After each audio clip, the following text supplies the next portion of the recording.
네, 안녕하십니까. 경제 동의보감 TV의 김상훈입니다.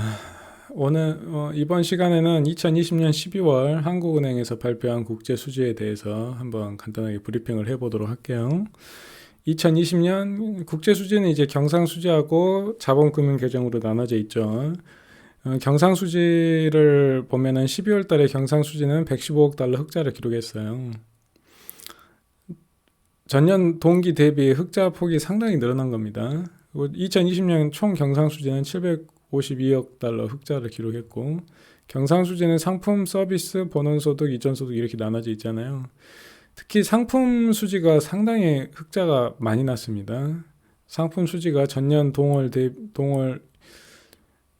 56억 달러에서 105억 달러로 엄청나게 확대가 됐고, 주로 이제 반도체 수출이 많이 되고, 그다음에 자동차 수출도 좀 늘어난 걸로 보여요.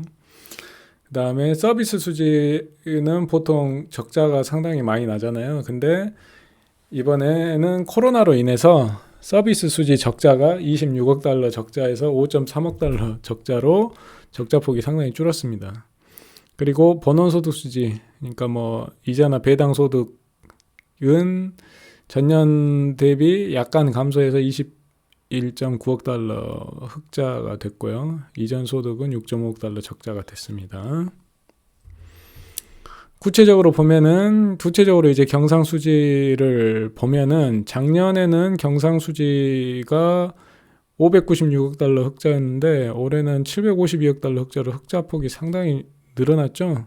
왜 흑자폭이 늘었는지 보시면은 상품 수지는 작년에도 798억 달러, 올해 819억 달러, 그러니까 올해 한 20억 달러 좀 늘어났는데 서비스 수지가 작년에 268억 달러 적자였는데 올해 161억 달러로 서비스 수지에서 한 100억 달러 이상 좀 개선이 되는 바람에 이제 경상 수지가 큰 폭의 흑자를 기록할 수가 있었습니다.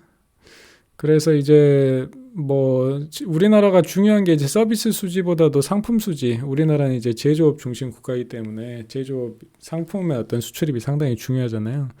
근데 작년에도 수출이 2018년 대비 11.1%가 줄었어요. 근데 올해는 작년 2019년 대비 2020년에도 순 수출액 수가 7.2% 감소를 했습니다. 그러니까 이제 주로 이제 코로나 때문이라고 보여져요. 근데 이제 작년에 많이 줄었기 때문에 2019년도에 많이 줄었기 때문에 2020년도에는 코로나가 터짐에도 불구하고 그 마이너스 폭이 상당히 좀 줄었다고 보여집니다. 그리고 이제 수출이 줄었기 때문에 수입도 그만큼 좀 줄었어요. 수입도 2019년도 대비 8.8%더 수출보다 더 많이 줄었네요. 그래서 이제 상품 수지가 819억 달러 흑자가 되었고요. 서비스 수지가 마이너스 폭이 상당히 감소를 했죠. 한 100억 달러 이상 서비스 수지에서 감소폭이 줄었는데 주로 이제 여행 수지가 50억 달러 이상, 여행 수지에서 상당히 많이 마이너스가 줄었고 가공 서비스도 마이너스 폭이 줄었고 그다음에 기타 사업 서비스 분야에서도 마이너스 폭이 좀 많이 줄었네요. 그리고 건설은 흑자인데 흑자 폭도 좀 줄었습니다. 건설에서.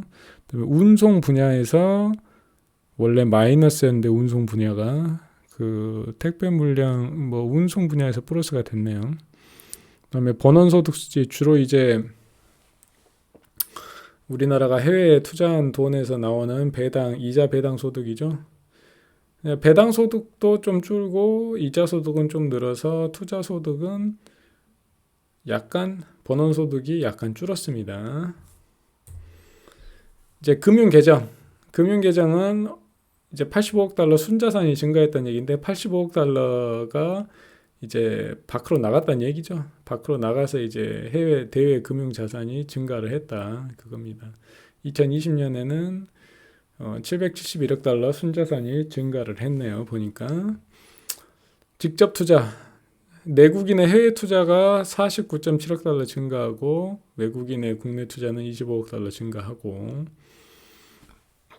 증권 투자가 좀 많이 증가를 했네요. 12월 달에 내국인의 해외 투자가 96억 달러 증가하고 외국인의 국내 투자는 47억 달러 감소. 외국인이 우리나라의 증권을 47억 달러 팔고 나갔네요.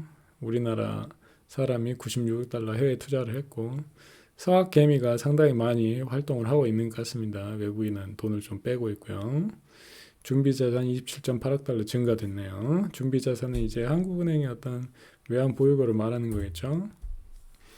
이제 금융계정을 보면은 금융계정이 이제 플러스가 됐다는 얘기는 우리나라 돈이 외국에 나가서 대외 자산을 취득을 했다는 얘기입니다. 그러니까 2019년도에는 590억 달러 플러스가 됐고 2020년에는 771억 달러 플러스가 됐죠. 그러면은 이제 직접 투자, 금융계정, 자본수지는 이제 뭐 해외에 이주한 사람들 그런 돈인데 이거는 미미하기 때문에 의미가 없고 대부분 이제 금융계정을 보시면 됩니다. 자본수지 자체가 금융계정을 얘기하는 거라 보시면 돼요. 외국인 직접 투자에서 자산과 부채, 자산은 이제 우리나라 사람이 해외에 직접 투자한 거고 부채는 외국 사람이 우리나라에 직접 투자를 한 금액이죠. 사실 보면은 2019년도에 이제 내국인의 해외 투자가 352억 달러, 외국인의 국내 투자가 96억 달러, 256억 달러가 이제 해외로 더 나갔죠. 올해는 작년보다 직접 투자 금액이 줄었네요. 보니까 자산도 내국인의 해외 투자도 줄고 국내 투자도 줄고 이제 주로 이제 금융계정에서 중요한 건 증권 투자인데 증권 투자가 이제 채권 주식 투자하는 거죠.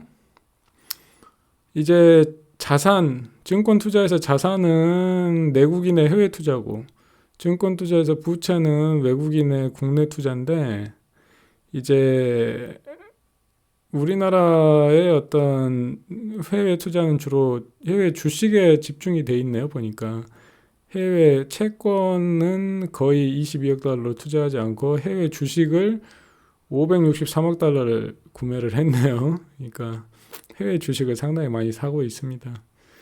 외국인의 어떤 동향을 보면은 외국인은 우리나라 주식을 158억 달러 팔았고 올해만 외국인이 우리나라의 채권을 328억 달러를 샀네요. 그러니까 외국인은 전반적으로 국내의 주식은 팔고 국내 채권에 투자를 하고 있는 것으로 보여집니다. 파생 상품은 이제 뭐 옵션이나 선물이나 그런 것들 플러스 마이너스 한 건데 미미하고요. 이제 기타 투자는 증권 투자 빼고 주로 이제 은행이 외국 은행과 이제 대출해 주거나 뭐 돈을 주고 받거나 아니면은 뭐 기타 어떤 투자를 한다거나 외국의 금융기관과 우리나라 금융기관 간에 현금 주고받는 거래죠. 돈 빌려주고 빌려받는. 그러니까 우리나라의 자산은 이제 우리나라 금융기관이 해외에 빌려준 돈이고 부채는 해외 금융기관이 우리나라 금융기관에 빌려준 돈인데 이제 우리나라 금융기관에 국내 금융기관이 해외 금융기관에 빌려준 돈이 2019년도에는 오히려 줄었었는데 2020년도에는 132억 달러 해외 반출을 했네요. 그리고 해외 투자 금융기관이 우리나라 국내 투자 금융기관에 168억 달러 대출을 해주고 총 합하면 224억 달러 대출을 해줬네요. 뭐 이런 식으로 구성이 되고 있습니다.